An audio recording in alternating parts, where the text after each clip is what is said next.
안녕하세요. 사랑하는 성도님, 영혼의 샘물 은혜의 자리에 오심을 축복합니다. 사랑의 주님이 우리와 함께 하십니다. 우리와 함께 하시는 주님을 찬양합니다. 기도합시다. 사랑의 주님, 감사합니다. 오늘도 주님의 은혜로 이렇게 귀한 생명의 말씀 앞에 섭니다. 매일 주시는 말씀이 하루하루 우리를 살리고 우리를 생명과 의의 길로 이끌어 주시는 주님의 생명의 말씀임을 믿습니다. 오늘도 주님, 저희의 마음을 열어주시고 저희 눈을 열어주시고 귀를 열어주시고 저희가 온전히 말씀 앞에 그 은혜를 깊이 깨닫고 누리게 하여 주시옵소서.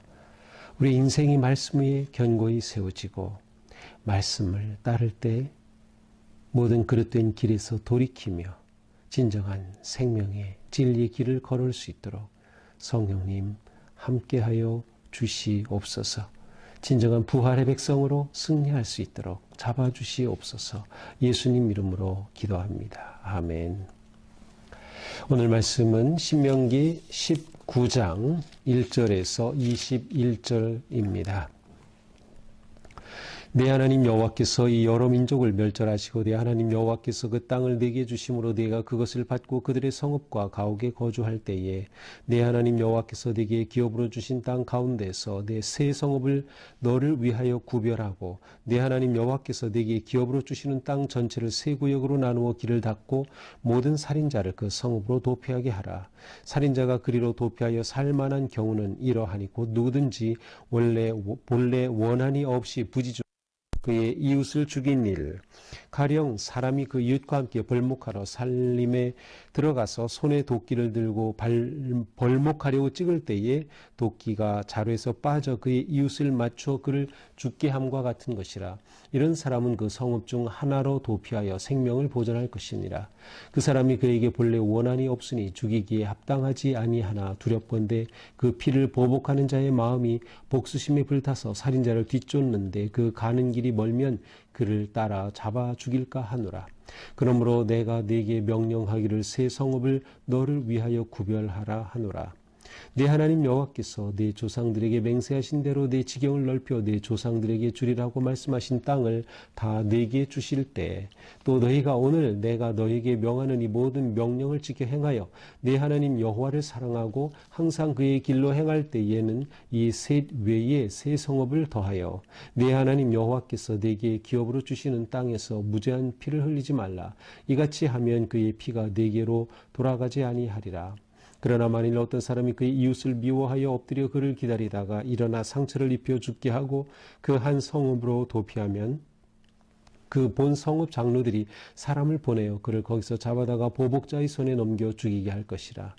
내 눈이 그를 긍휼히 여기지 말고 무죄한 피를 흘린 죄를 이스라엘에서 제하라. 그리하면 네게 복이 있으리라.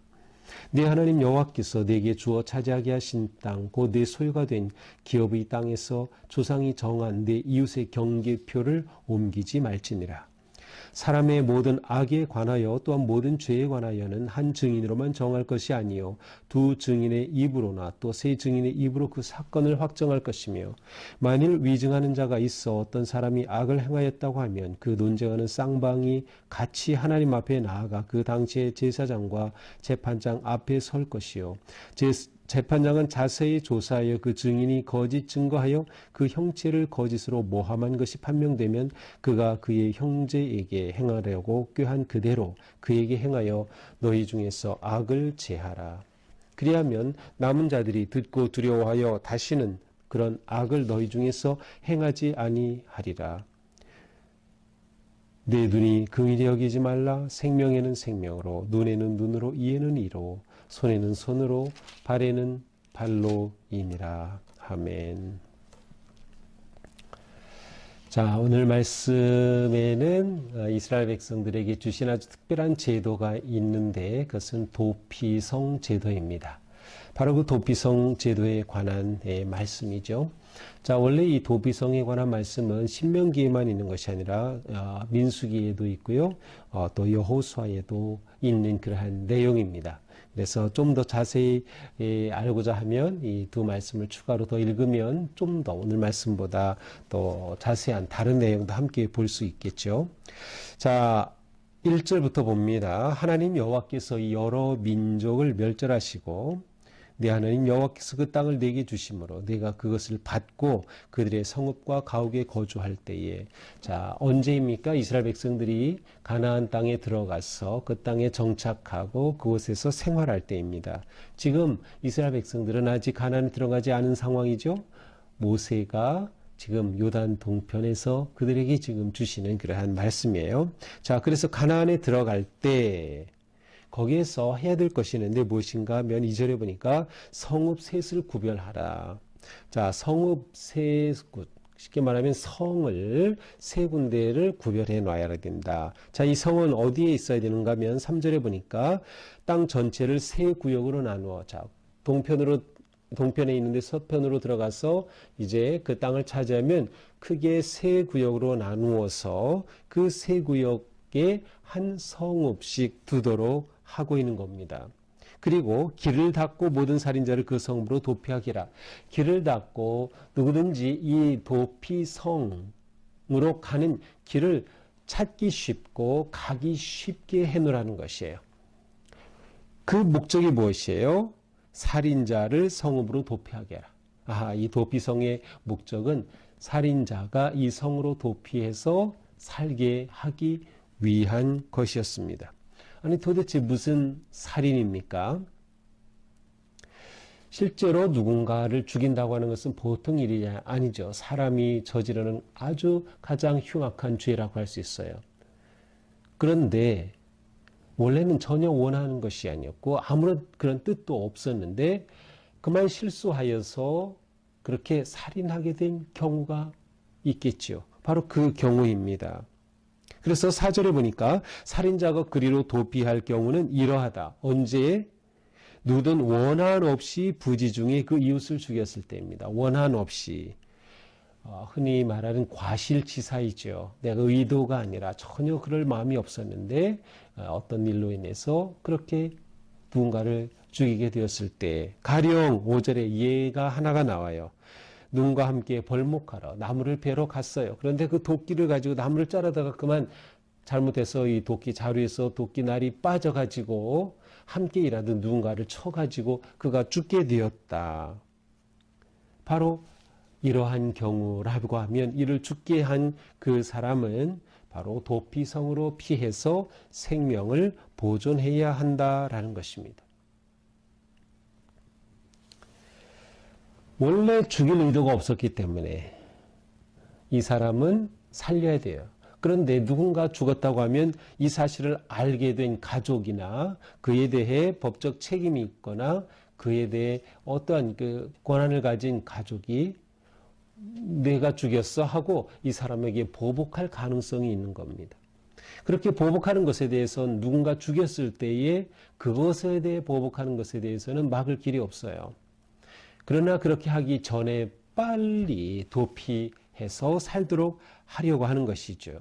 그래서 6절에 이렇게 설명이 되어 있죠. 피를 보복하는 자의 마음이 복수심에 불타서, 아니 내가 어떻게 우리 아들을 죽였어 하고 그가 복수심에 불타가지고 이 죽인 사람을 뒤쫓아갈 때 그가 길이 멀면 잡혀서 죽임을 당해도 그것은 어떻게 막을 길이 없어요.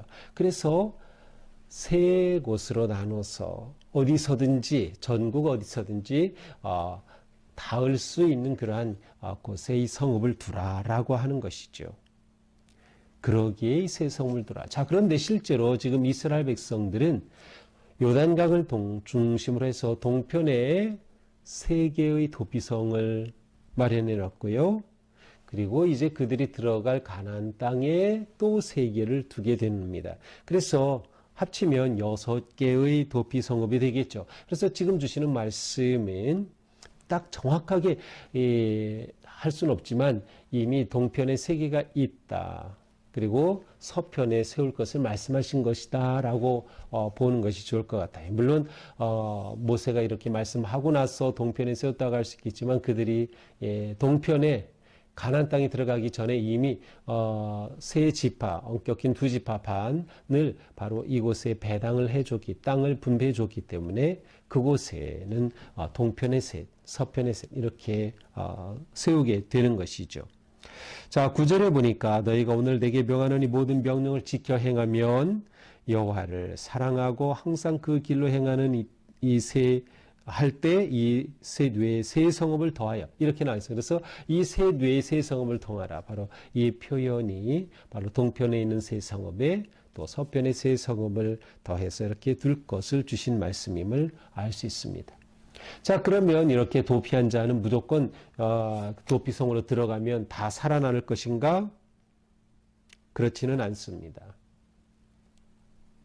왜냐하면 정말로 고의로 누군가를 죽이고 이곳으로 도피하면 어떻게 합니까? 그러므로 누구든지 도피성에 피했다 하면 그것으로 끝난 것이 아니라 재판을 하게 마련입니다. 자, 11절에 보니까 어떤 사람이 이웃을 미워하여 죽였어요. 고의적으로 살인했어요. 그렇게 하고 이렇게 도피성에 피했다. 도피하면 어떻게 합니까? 12절 장로들이 사람을 보내 그를 거기서 잡아다가 보복자의 손에 넘겨줘라. 이 사람은 도피성에 피할 자격이 없어. 고의적으로 사람을 죽였어. 그러니 이 사람을 보복할 그 가족 책임자에게 주어라. 여기서 위에 6절에 보면 피를 보복하는 자라고 되어 있는데 원래 고엘이라고 하는 그런 이스라엘 특별한 제도가 있어요. 책임을 져야 할 자. 왜냐하면 이스라엘 백성들이 기업을 부를 때 기업을 이을 자손이 없다. 그럼 그것에 대해 책임을 져야 할 자, 고엘입니다. 누군가가 죽었을 때 그 피 흘림의 대가를 책임져야 할 자, 고엘이에요. 바로 이러한 자에게 넘겨주어야 한다라는 거죠. 보호받지 못합니다. 고의적으로 죽였을 경우에. 네 눈이 그를 긍휼히 여기지 말라. 이렇게 고의적으로 살인하고 들어온 자에 대해서는 긍휼히 여길 필요가 없다. 무죄한 피를 흘린 죄를 이스라엘에서 제하라. 그리하면 네게 복이 있을 것이다. 무죄하게 흘린 그러한 죄, 무죄한 그의 피의 죄를 분명하게 판단해야 하는 것이죠. 자, 이렇게 그러면 내보낼 때 그냥 내보낼 수 있나요? 아니요.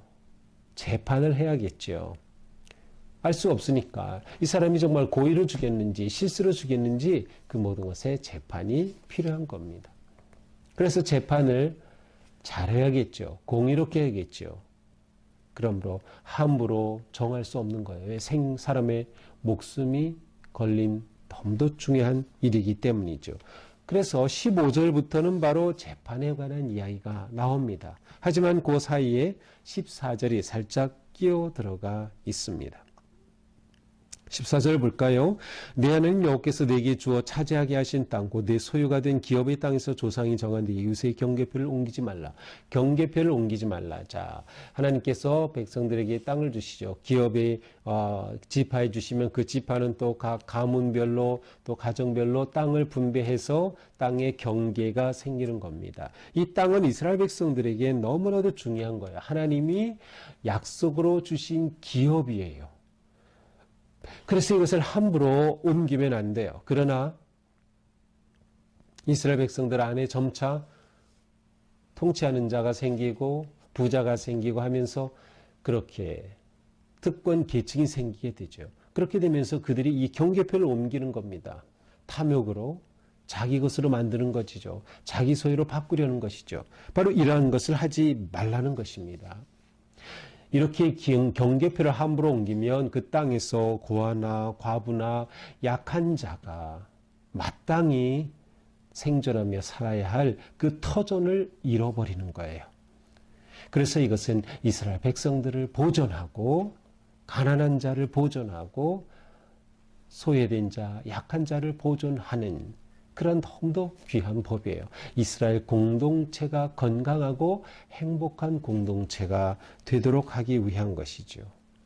그러므로 여기에는 단지 땅의 경계만을 의미하는 것이 아니라 함께 살아가고 있는 이웃에 대한 배려와 정의로운 마음이 그들에게 있어야 한다람을 하는 것을 이제 보여줍니다.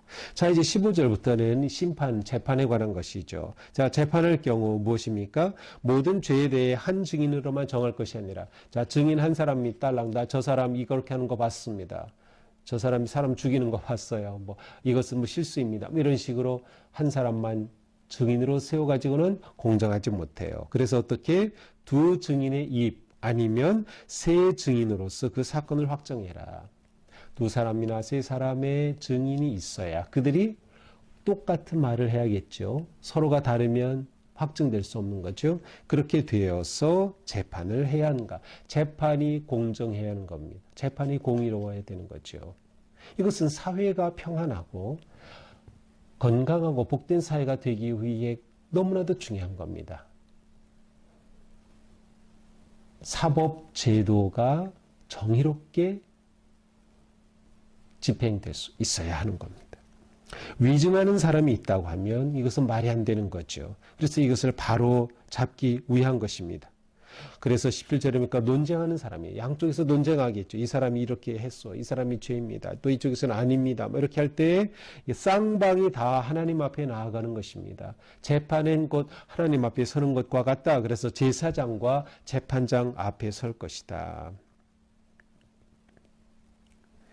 재판은 자세히 조사해서 증인이 거짓 증거하여 형제를 거짓 모함한 것이 판명되면 그렇게 하려고 했던 그대로 악을 제하여야 한다. 똑같이 갚아서. 따라서 위증이 발견되면 위증한 사람이 어떻게 하려고 했는지 그대로 그 사람에게 갚아줘야 한다. 그러니까 위증이 얼마나 큰 죄인가라는 것을 또한 말하고 있습니다. 그렇게 하여 남은 자들이 듣고 두려워하여 다시는 그런 악을 너희 중에 행하지 아니하리라. 그 사람이 위증하다가 이렇게 됐대. 큰일 나는구나. 위증은 정말 위험한 거야. 바로 사람들에게 경고를 하고 경계심을 주는 것이죠. 자, 이렇게 함으로써 그들 안에 바르고 정의로운 그러한 법이 세워지는 것이 결국 하나님의 법은 하나님이 주신 이 말씀이에요. 계명이지요. 계명이 바르게 지켜지는 사회가 되는 거죠. 자, 이렇게 함으로 긍휼히 여기지 말라. 자, 21절에서 긍휼히 여기지 말라는 것은 그렇게 잘못한 자에 대해서 말하는 겁니다. 죄를 범한 자에 대해서 말하는 거예요. 또한 위증한 자에 대해서, 또 위증, 교사한 자에 대해서 마찬가지로 그들을 긍휼히 두면 안 돼. 그들에 대해서는 법대로 처분하라. 바로 그러한 뜻으로 생명에는 생명, 눈에는 눈, 이에는 이, 손에는 손, 발에는 발로. 받은 그대로 행하려는 그대로 갚아줘. 어떻게 보면 아주 너무나도 잔인한 복수법처럼 보여요. 눈에는 눈 그대로, 이에는 이로 아니요. 그러나 실제로 이것은 법을 바르게 지키기 위한 것이고 실제로 사람들은 어떻게 해요? 사람이 나에게 어떤 해를 갔을 때 내가 받은 그대로만 갚으려고 하나요? 아니요. 더 해서 갚으려고 하죠. 바로 이러한 것을 막는 거예요. 그런 점에서 이것은 굉장히 자비로운 법이다. 정의로운 법이다라고도 할 수 있는 것이죠. 자, 이것이 오늘의 말씀입니다. 자, 오늘 말씀은 하나님의 백성들이 가져야 할 아주 중요한 삶의 가치를 보여주고 있습니다. 그 첫 번째가 무엇입니까? 생명을 존중해야 한다는 것이에요. 생명을. 자, 누군가를 죽였는데 이 사람이 고의로 한 것이 아니다라고 하면 이 사람의 생명을 지켜줘야 돼요. 바로 그것을 말하는 거죠. 도피성의 초점은 생명 보존입니다. 왜?